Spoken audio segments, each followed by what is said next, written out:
For the last few years we've had a hedgehog wandering through our garden during the summer months.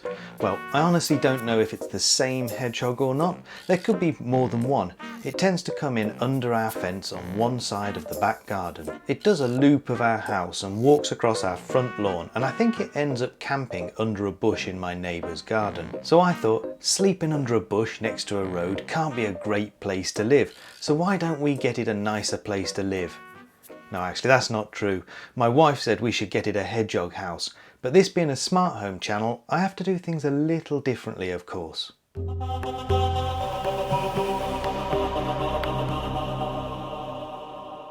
A few months back I reviewed a bunch of Reolink cameras, and one of those cameras, the Argus 3E, has been sitting around unused ever since. The Argus 3E was the cheapest of the 3 cameras I reviewed. It's compact, weatherproof, supports infrared night vision, has a solar panel to keep its battery charged, and connects to Wi-Fi. Those are all the exact features you need in a wildlife camera, so I decided to see if I could find a pre-built hedgehog house that I could fit the camera in.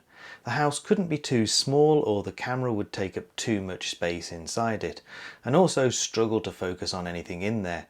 But the house couldn't be too large either because it wouldn't fit in our garden. So I chose this one here that I found on the RSPB website.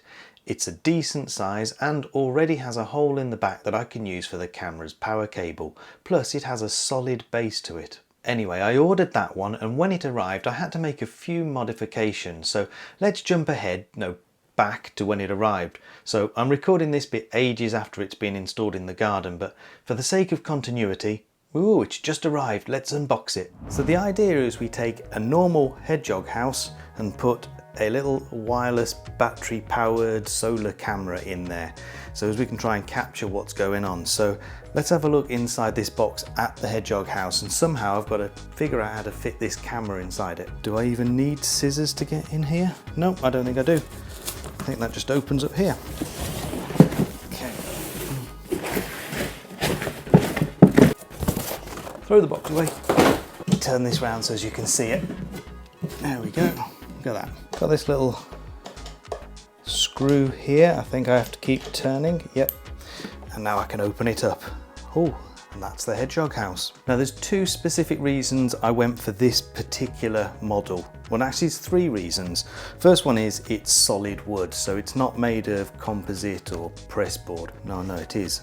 It is made of pressboard. The roof is made of pressboard or something, some sort of plywood, that's what it is. This is all solid wood, looks like some sort of pine. The other reason is it's tall enough to fit the camera inside. So this camera's got to go in here somewhere in this sort of corner, but it needs to have enough space to be able to view the whole area inside, because I mean, a camera's quite chunky. You don't really want it to be taking up all of the space that the hedgehog might want to actually live in. So what I've done is I've taken a fake gorilla pod apart, and I've turned it into one gorilla pod leg, and I'm gonna attach that to the back of the camera just like that, and there's a hole pre-drilled in the back there, and I'm just gonna put that all the way through, and hopefully I can now just angle the camera wherever I want. And then all I need to do is somehow secure that gorilla pod leg to the back of the house, so as it doesn't fall off and stays in place. Oh, the solar panel. Hang on, there's a solar panel. Gotta go and get that. So this is the solar panel. I don't know where I'm going to put that yet, whether I'll mount it on the roof or whether I'll stick it on the fence outside. Probably better going on a fence if the cable's long enough. It's got a pretty big cable. This has got to go into a USB port just on the top of the camera, and I see a problem already. That sticks up quite high. I'm not going to be able to close the lid, am I? I think what I'm going to have to do is drill another hole a bit lower down for the gorilla pod leg to go through, and then the cable will come through the top one. It's just sitting about maybe an inch too high up in the box. I can't turn the camera around because then the camera itself will stick up above the top of the house, and also I don't really want the cables down low in case the hedgehogs start trying to chew through them. Right then, time to make some adjustments to the design of this little house then. The idea is I've got to drill, I think my neighbours are drilling a channel tunnel. panel, so apologies for the noise if you can hear that. But the idea is I need to get this camera stuck on the side of the house just inside there like that. I'm going to drill a hole through the back of the house so as the camera will sit at just the right height, so the solar panel's power cable will sit level with the top of the roof of the house, so as I can actually shut the roof of the house and not damage the cable at all. So looking at the diameter of the fake Gorilla Pod leg that I've got, I think I need this 16mm hole saw, so I'm going to start with that, and hopefully that'll be fine. Suppose I better measure things first. That would be, what's that, about 8 centimeters down, and we need to clear 20mm that way. Okay, so I think I need to measure about here. Let's get a file out and tidy that up a bit. I think I should probably point out at this stage that I am not a woodworkologist. I have no idea what I'm doing. I'm just putting a hole in the back of this hedgehog house using the only tools that I've got. So if there's any actual proper carpenters watching this, I'm sorry, I don't know what I'm doing. Okay, now in theory I should be able to clip the camera onto there and feed that through the new hole I've just created. Okay, theory doesn't work, hole's not big enough. Right, actually that's working, sort of. If I can get that through. I took the great big rubber stopper off the end of it, so now it's fine. Let's put that on the grip. That seems to stay okay, that's quite solid. Moment of truth, can I get the solar panel cable on? Should be able to close the lid. Yep, perfect. Right, now for a tricky part that I'm going to kind of make up as I go along. Now this Gorilla Pod arm needs to be held in place quite securely. So my idea is to sort of strap it down using gaffer tape or fabric tape, and then put screws in either side to hold the fabric tape down. Let's put one bit over there, quite tight, for a second layer. Now for a couple of screws on either side. Need a different drill bit, that one's too small. Can't find one, so I'm going to do it manually.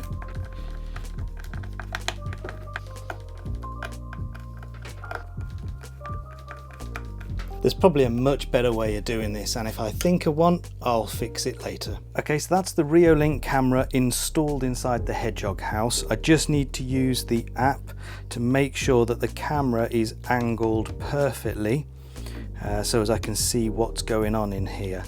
There we go. I think that's going to be perfect. Now with it all ready to go, it's time to put it in position in the back garden. So where are we putting it then? Right, if we put it that way. Okay. Somewhere under this bush. So where do the hedgehogs come in?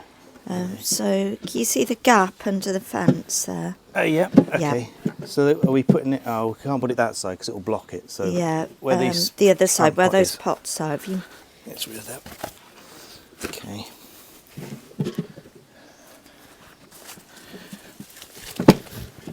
About there. Oh, it's not sitting we'll level. We'll have to level it off.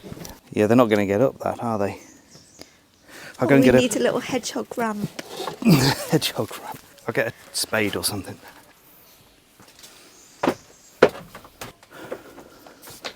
Wednesday, checking it out. Biscuit. What's she doing?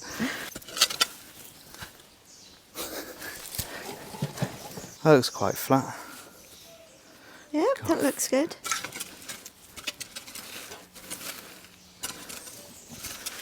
A little access ramp for the hedgehogs. Yeah. I've got some leaves in the other shed. Okay. Biscuit.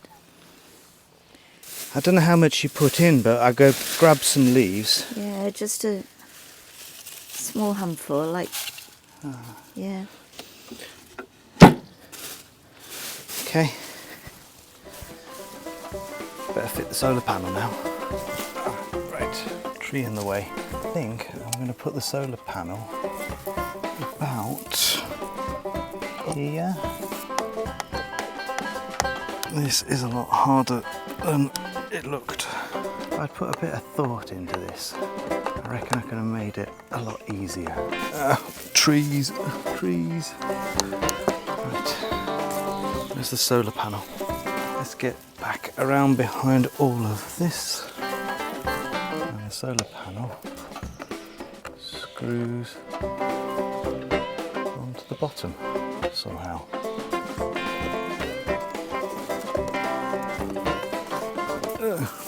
Trees. So now all I need to do is bring the power cable in through there and plug it in to the top of the camera. There we go. Okay, let's close the lid up and put the screw in the top to secure the roof. So after putting the leaves in, I realised that having the camera upside down meant that the leaves were kind of covering up the lens because the lens was so low down. So I had to turn the camera the correct way up, and I've put a little bit of trunking in down there to try and protect the cable a bit. So hopefully there'll be no cable chewing going on in here, but if there is, never mind, I'll have to come up with another solution.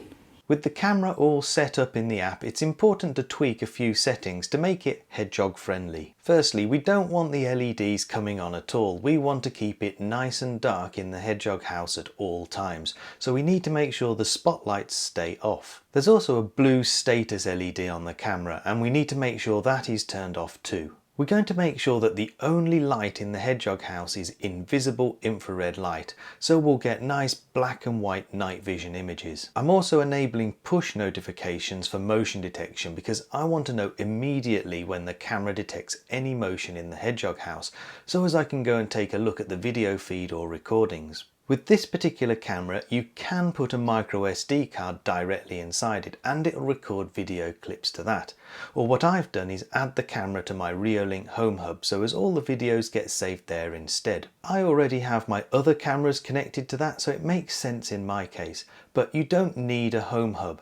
This camera will work perfectly well on its own with a memory card in it, and at about £79 including a solar panel, it's much cheaper and more feature rich than most actual proper wildlife cameras. I know that many people watching this might not have a garden suitable for a hedgehog house, so there is another option.